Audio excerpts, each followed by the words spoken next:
Olha, estamos de volta com o programa Fala Rondônia, aqui pela sua Rede TV, satisfação imensa em recebê-lo.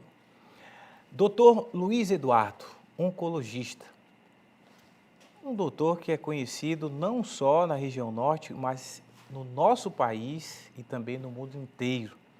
E hoje nós devemos ter um papo muito interessante em relação à alimentação. E claro que ele, como ninguém, vai bater esse papo com a gente e quero dizer que é um prazer Muito obrigado. em receber o senhor aqui no nosso programa. Mas antes do nosso bate-papo, eu queria que o senhor falasse um pouquinho do senhor, da sua trajetória e do seu currículo. Queria falar um pouquinho, obrigado a todos que nos assistem, aos seus telespectadores, ao seu público. Na realidade, eu hoje estou vice-presidente da Sociedade Brasileira de Cancerologia. E a Sociedade Brasileira de Cancerologia tem, nos próximos 3 anos, um objetivo de focar, virar os olhos mais para a região norte.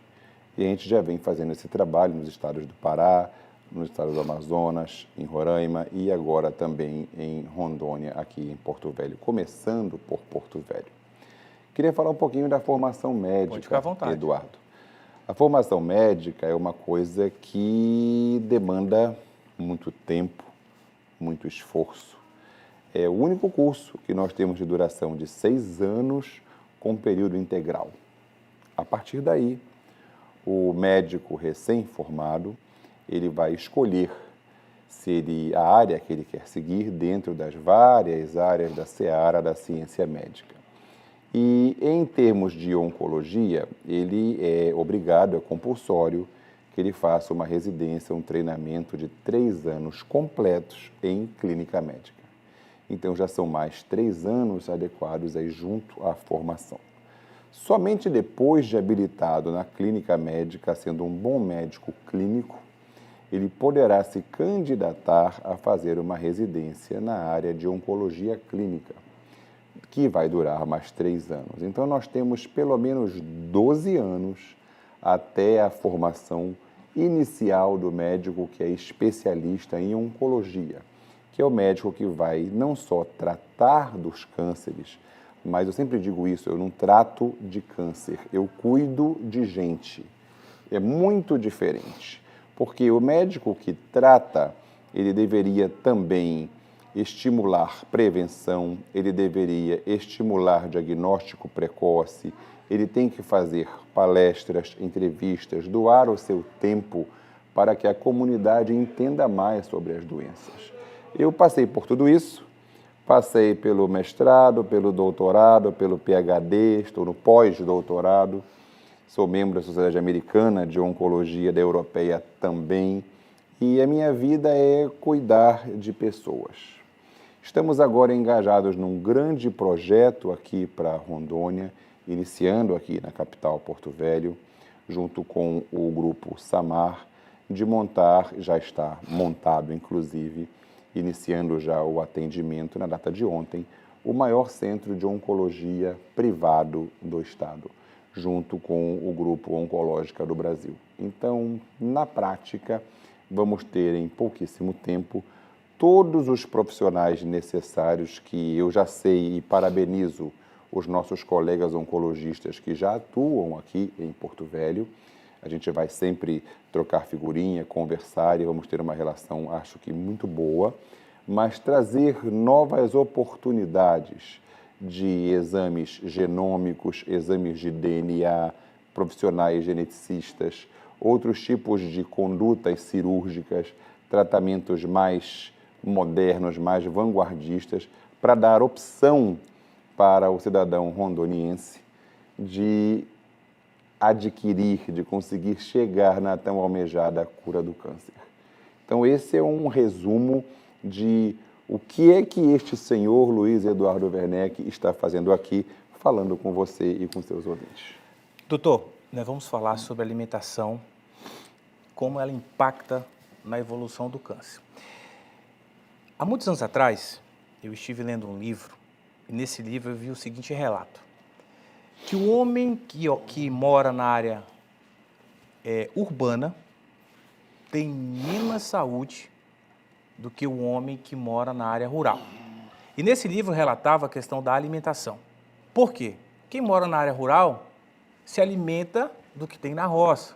Inclusive, são produtos e alimentos puros, que não vêm com conservantes, e entre outras situações.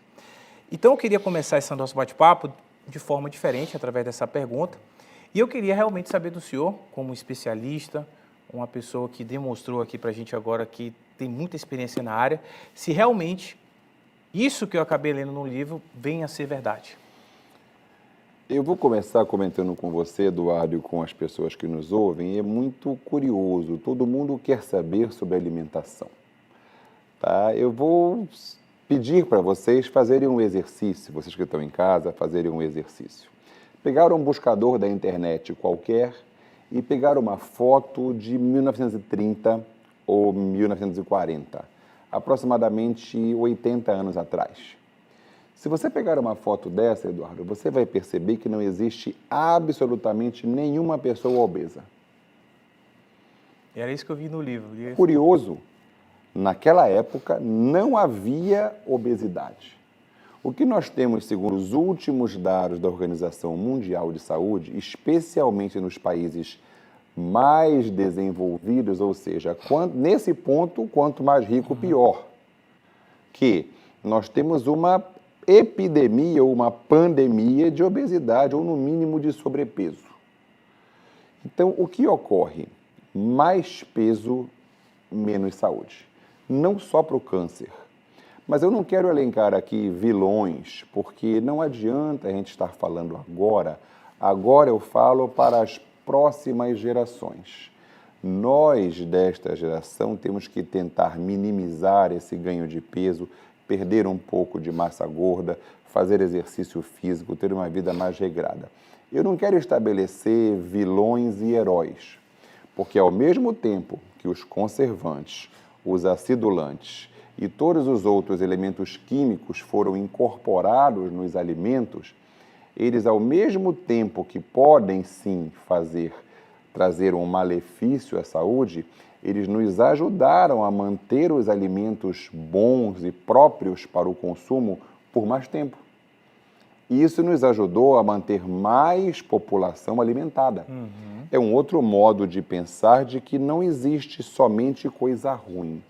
O que eu costumo dizer é que é praticamente impossível hoje, numa capital ou numa grande cidade do mundo inteiro, nós mantemos uma dieta completamente equilibrada. Porque os estímulos são muitos.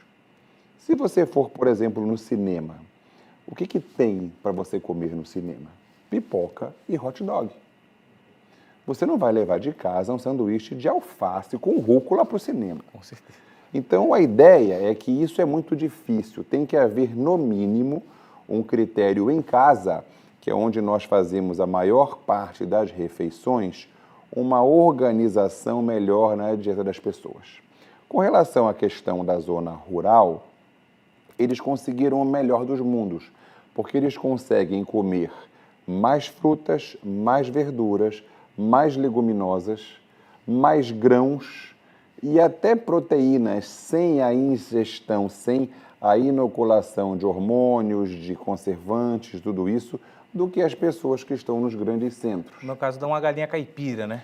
No mínimo, um outro ponto que quase nunca é comentado, eles conseguem comer com um tempo para comer. Sim. Nós não temos tempo para almoçar. Correria do dia a dia, né? O celular na mesa do almoço. Isso tudo tem a ver com, a gente chama de agravos à saúde. Não é só o que se come também, é como se come, quando se come, com que frequência se come. E não é só a comida. Foi apresentado no último ano, agora 2023, próximo finalzinho do ano, o primeiro estudo mundial em oncologia que atrelou poluição do ar como um fator também patente para diagnósticos novos de câncer de pulmão, como é o cigarro. Mas o estudo do cigarro data lá de 1950, quando tinha o vaqueiro da Marlboro, que inclusive morreu de câncer de pulmão. Então, nós sabemos que o fumo é ruim, que a má alimentação é ruim, que não praticar exercícios físicos regularmente é ruim, não só para o câncer, para você, para a pessoa, para a mente, para a sua atividade. Então, o ideal é nem ser o extremo de usar, por exemplo, hormônios, usar, por exemplo, substâncias, às vezes, por vezes, ilícitas para manter um abstrato corpo perfeito. Isso não é saúde. Saúde é você conseguir ter um equilíbrio entre manter atividades e hábitos que sejam, que nós já sabemos que são mais saudáveis. Isso vai nos levar ao nosso assunto, que é o câncer de intestino. O câncer de intestino não é o câncer que tem mais número de casos, nem mesmo aqui em Rondônia, mas é o câncer que mais cresceu em número de casos nos últimos 10 anos.